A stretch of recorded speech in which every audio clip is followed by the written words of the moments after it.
E no Jornal Brasil Atual, nosso assunto agora é Big Techs, combate às fake news, violência contra os jornalistas. A gente vai conversar com o ministro-chefe da SECOM, a Secretaria de Comunicação da Presidência da República, Paulo Pimenta. Muito bom dia, ministro. Bem-vindo ao Jornal Brasil Atual. Tudo bem? Bom dia, prazer poder conversar com vocês. Alegria tê-lo conosco, obrigado pela sua paciência, aguardando um pouquinho esse nosso atraso. Enfim, jornal ao vivo é sempre assim, ministro. Mas vamos começar falando sobre as Big Techs. No final do mês passado, a Unesco promoveu um seminário internacional exatamente para debater formas de regulação, né, dessas plataformas digitais, as Big Techs. O presidente Lula enviou, inclusive, uma mensagem ao seminário que repercutiu de forma muito positiva. A sua secretaria, inclusive, criou uma secretaria de políticas digitais para estudar, propor forma de regular esse setor. Como é que está esse trabalho, ministro? Na realidade, esse é um debate que o mundo inteiro está fazendo, né? Nós vivemos um processo muito acelerado de mudanças tecnológicas e a legislação, as regras, muitas vezes elas não conseguem acompanhar o avanço e as mudanças que as plataformas, que as tecnologias oferecem, né? Então, qual é o grande debate hoje? Quando, 15 anos atrás, esse debate sobre as plataformas, sobre como que os estados, como cada país deveria ter uma regra para o funcionamento das plataformas, naquele período existia uma compreensão e havia uma pressão muito grande também das plataformas para que elas não tivessem qualquer tipo de responsabilidade sobre o conteúdo veiculado, né? Mesmo aqui no Brasil, nos Estados Unidos também é assim, a legislação é expressa, né? As plataformas não têm responsabilidade, né? Não respondem pelo conteúdo veiculado. O que aconteceu? De lá para cá, muitas mudanças ocorreram. E muitas plataformas hoje funcionam, né, como se fossem uma TV no YouTube, uma rádio, né? Não se trata mais de simplesmente um espaço para postagens de opiniões individuais, os mecanismos de impulsionamento, de monetização foram também se sofisticando. E hoje, né, as plataformas, mais do que nunca, são grandes corporações, grandes negócios que funcionam por dentro da internet. E o debate hoje que o mundo inteiro faz é se essa legislação de 15 anos atrás ela ainda é atual. Eu, particularmente, acho que não, né? E vários países têm avançado nesse sentido, que compreende que, em determinadas circunstâncias, é responsabilidade, sim, das plataformas o conteúdo que é veiculado. Isso ocorreu aqui no Brasil durante a campanha eleitoral, a partir de uma decisão do Tribunal Superior Eleitoral, né, que passou a exigir um filtro das plataformas. Isso ocorreu também, né, em função do discurso de ódio cada vez mais presente na internet, e ocorreu agora, mais recentemente, com um dos atos antidemocráticos, né, quando a Justiça mandou, né, que as plataformas tirassem do ar até mesmo a forma de convocação e de organização desses atos criminosos. Mas é um debate novo, é um debate complexo, a sociedade está fazendo, e com certeza o Brasil também precisa acompanhar essa discussão. Ministro Paulo Pimenta, o senhor falou uma coisa muito importante que toca na monetização e impulsionamento dessas informações. Isso deixa de ser uma opinião, a expressão de uma opinião, e passa a ser uma mídia, como se fosse uma publicidade e, portanto, sujeita a uma regulação mais específica, não, ministro? Perfeito, né? Vários países têm avançado nessa direção, né? Um dos modelos que eu tenho utilizado como referência é o modelo da Alemanha, né? A Alemanha, ela diz o quê? Você postar uma opinião numa rede social, você postar uma opinião, um vídeo, um aplicativo, um card, seja o que for, né? Isso é livre manifestação. Você responde sobre isso nos termos daquilo que a lei determina. né? Se for um crime de injúria, de calúnia, alguém que se sentir prejudicado vai buscar reparação legal, né? No entanto, a partir do momento que você coloca dinheiro, a partir do momento que você impulsiona, portanto, você dá para a sua opinião um alcance patrocinado pelo dinheiro, ou quando você tem uma plataforma que ela é monetizada, ou seja, ela gera, né, dividendos, ela gera recursos, esse tipo de conteúdo não é opinião, ele é mídia. E, portanto, ele deve receber um outro tratamento. E para esse tratamento, né, você tem que buscar uma equiparação com aquilo que a legislação hoje estabelece como responsabilidade ou como corresponsabilidade da mídia comercial, né? Ou mesmo comunitária, né, educativa, né? Então, por exemplo, nós estamos aqui conversando agora, né? Se nós vinculássemos aqui algum tipo de conteúdo ilegal, né? Se nós fizéssemos aqui, né, apologia a um determinado crime ou divulgássemos aqui uma informação criminosa, nós teríamos que responder por isso. E o veículo também, né? Como corresponsável por essa veiculação, né? Agora, se nós estivéssemos falando numa rádio que só veicula no YouTube, né, como existem várias, não haveria essa corresponsabilidade do YouTube pelo conteúdo veiculado, né? Ou uma TV, nós temos hoje TVs que funcionam no YouTube, e elas não têm, né, em tese, do ponto de vista legal, que responderem pelas barbaridades que muitas vezes são veiculadas. E é esse ajuste da legislação que eu acho que ele é necessário e acho que nós devemos fazer. A gente está conversando com o ministro-chefe da SECOM, a Secretaria de Comunicação da Presidência da República, Paulo Pimenta. Ministro, o senhor também defende a aprovação no Congresso Nacional de uma lei específica para combater as notícias falsas, as fake news. E isso, segundo a sua avaliação, vai dar uma segurança jurídica ao país. Atualmente está tramitando na Câmara dos Deputados um projeto de lei, que inclusive já foi aprovado no Senado, que cria medidas de combate à disseminação das fake news nas redes sociais. Queria que o senhor falasse um pouquinho sobre esse trabalho também, que é incessante. E a gente teve mais um exemplo, infelizmente, durante essa semana, inclusive com um parlamentar, um deputado, que subiu à tribuna para fazer um absurdo em rede nacional. Vamos lá, eu acho que a gente tem que ter muita tranquilidade para fazer esse debate, para fazer uma distinção entre aquilo que é opinião, né? A Constituição Federal brasileira, ela tem cláusulas muito claras, né? Muito consistentes. E a liberdade de expressão, ela é um princípio muito decisivo e fundamental para uma democracia sólida, né? Agora nós estamos falando de outra coisa. Nós estamos falando de conteúdo ilegal ou conteúdo produzido, né, de forma industrial com o intuito de promover a desinformação. E que muitas vezes leva o cidadão, leva a população a ter um enorme prejuízo, seja ele do ponto de vista da saúde pública, seja ele da defesa do consumidor, ou mesmo defesa da democracia, do Estado Democrático de Direito, né? Então, hoje,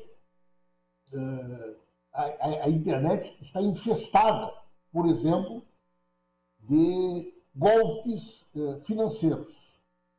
Você tem pirâmide financeira, você tem venda de criptomoeda que é falsa, você tem links que você clica e a sua conta é capturada, você perde os dados da sua conta bancária, você perde os dados do celular, né?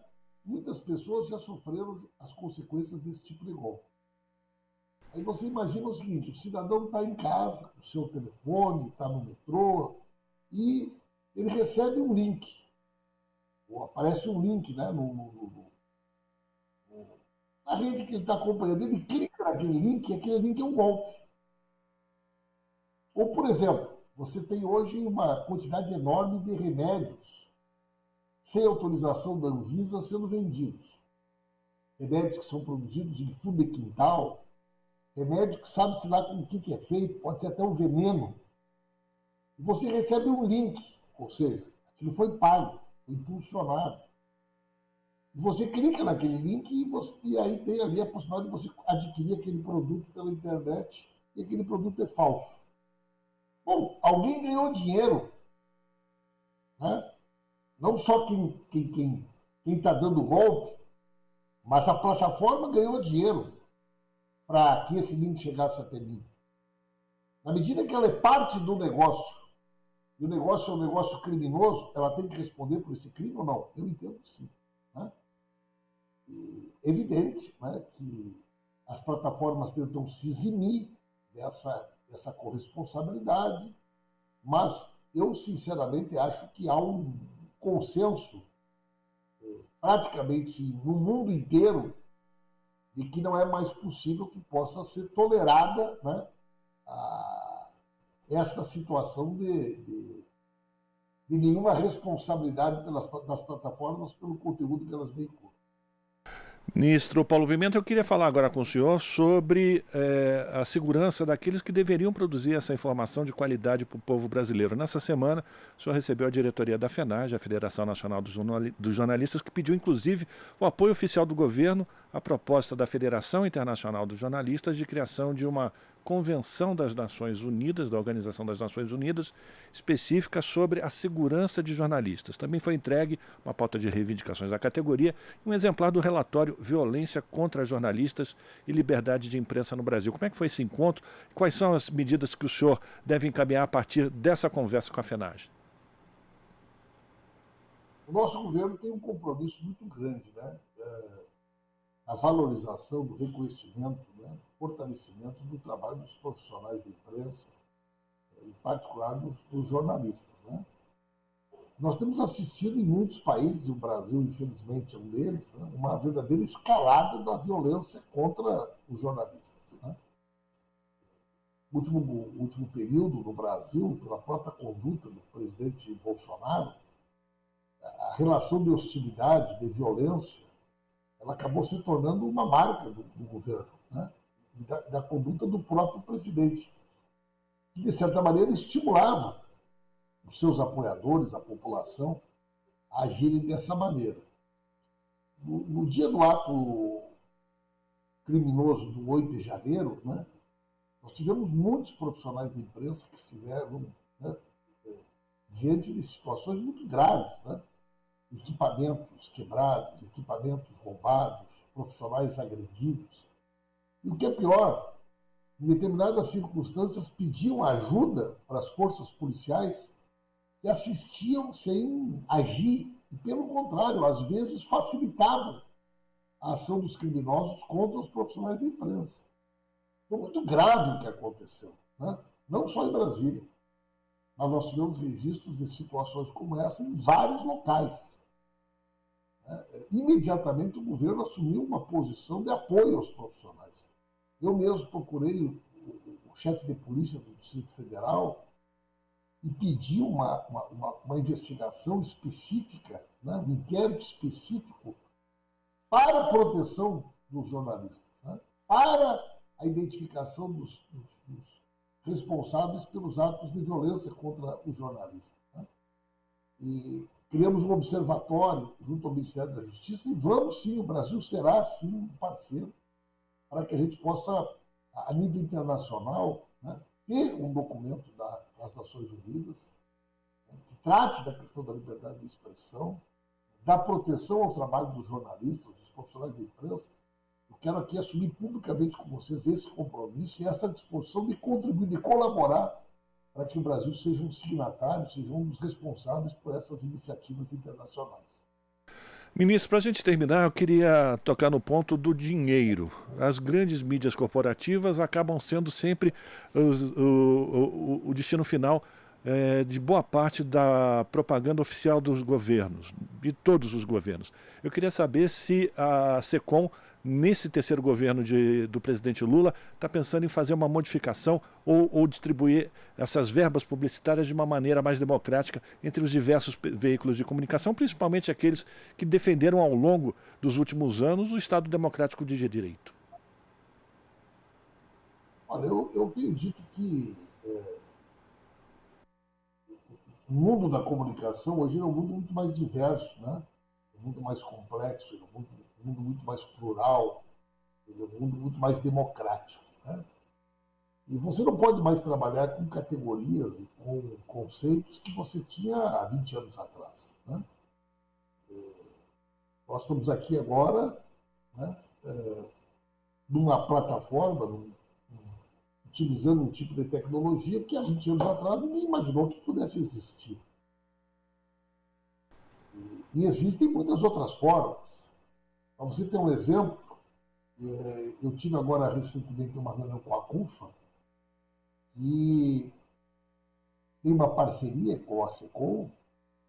Dentro de determinadas comunidades você tem não só o mini outdoor, são pequenos espaços publicitários que ficam na casa das pessoas, como você tem rádios da comunidade, como você utiliza até hoje ainda o carro de som, que é uma forma muito popular de comunicação para determinados públicos e determinadas situações.